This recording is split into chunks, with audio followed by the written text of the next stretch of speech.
Saranda one विवाद, 13 लाख करोड़ रुपए की जंग में फंसा झारखंड, विकास बनाम संरक्षण, एशिया के सबसे बड़े शाल वन के भविष्य पर संकट, झारखंड कोल्हान। झारखंड का सारंडा वन क्षेत्र इन दिनों राष्ट्रीय बहस का केंद्र बन गया है। पश्चिमी सिंहभूम जिले में फैला ये लगभग 820 वर्ग किलोमीटर का इलाका एशिया के सबसे घने साल वनों में गिना जाता है।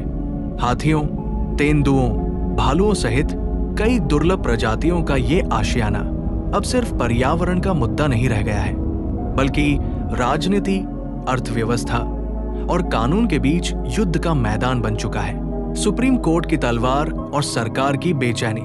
मामला तब गंभीर हो गया जब पूर्व के मुख्य वन संरक्षक सत्यजीत सिंह ने सुप्रीम कोर्ट में शपथ पत्र दाखिल कर 575 वर्ग किलोमीटर क्षेत्र को वन्य जीव अभयारण्य, वाइल्ड लाइफ सेंचुरी घोषित करने का प्रस्ताव रखा, जबकि पहले से विचाराधीन प्रस्ताव केवल 400 वर्ग किलोमीटर का था। सुप्रीम कोर्ट की सख्ती देखते हुए मुख्य सचिव ने भी वही शपथ पत्र जमा कर दिया, जिससे राज्य सरकार खुद अपने ही विरुद्ध खड़ी हो गई। परिणाम स्वरूप सरकार को कैबिनेट स्तरीय समिति गठित करनी पड़ी। अदालत ने चेतावनी भी दे दी है कि यदि अधिसूचना जारी नहीं की गई तो मुख्य सचिव को जेल जाना पड़ सकता है। इस मामले की अगली सुनवाई 8 अक्टूबर को निर्धारित है, जो झारखंड सरकार के लिए गंभीर संकट का सूचक बन गई है। 13 लाख रुपए करोड़ का दाव। सबसे बड़ी चिंता इस फैसले के आर्थिक परिणामों को लेकर है। विशेषज्ञों का अनुमान है कि अगर सारंडा वन क्षेत्र को सेंचुरी घोषित किया गया तो सरकार को करीब 13 लाख करोड़ रुपए तक का नुकसान उठाना पड़ सकता है। वजह साफ है, ये इलाका लौ अयस्क, आयरन ओर की खदानों से भरा पड़ा है। देश की कई प्रमुख खनन कंपनियां यहाँ कार्यरत हैं। भविष्य की बड़ी परियोजनाएं इसी क्षेत्र से जुड़ी हुई है। खनन रुकने की स्थिति में न सिर्फ राज्य को मिलने वाला रॉयल्टी और कर राजस्व ठप हो जाएगा, बल्कि हजारों स्थानीय मजदूरों का रोजगार भी खत्म हो जाएगा। इस्पात, ऑटोमोबाइल और निर्माण जैसे सेक्टर जो लौ अयस्क पर निर्भर है, उनकी आपूर्ति श्रृंखला पर भी गहरा असर पड़ेगा। उद्योग जगत का मानना है कि इससे विदेशी निवेश FDI पर प्रतिकूल असर पड़ेगा और झारखंड की ease of doing business ranking प्रभावित हो सकती है।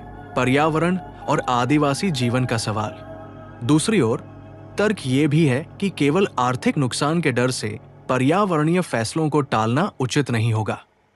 सारंडा केवल खनिज संपदा का भंडार नहीं है, बल्कि ये झारखंड के आदिवासी जीवन, संस्कृति और पर्यावरणीय संतुलन का आधार है।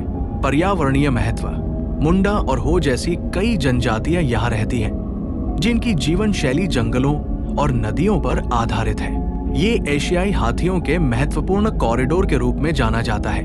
लगातार अवैध कटान और खनन से ये कॉरिडोर सिकुड़ता जा रहा है।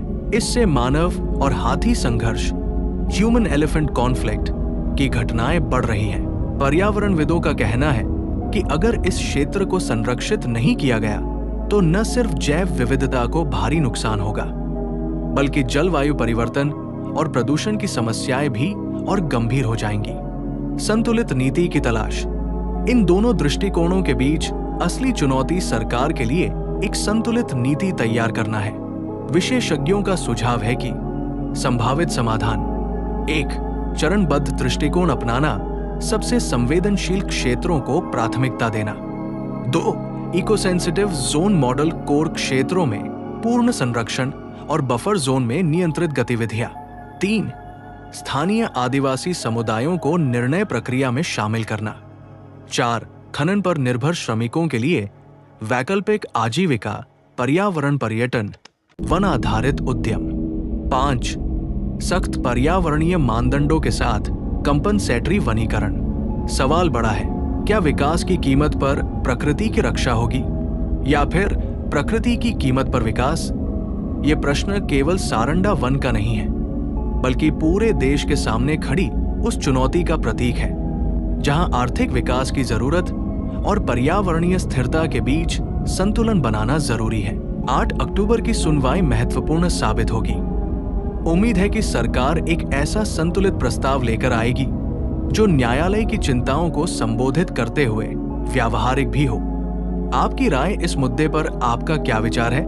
विकास और संरक्षण के बीच कैसे संतुलन बनाया जा सकता है? अपनी राय कमेंट में जरूर साझा करें। कोल्हान न्यूज़ झारखंड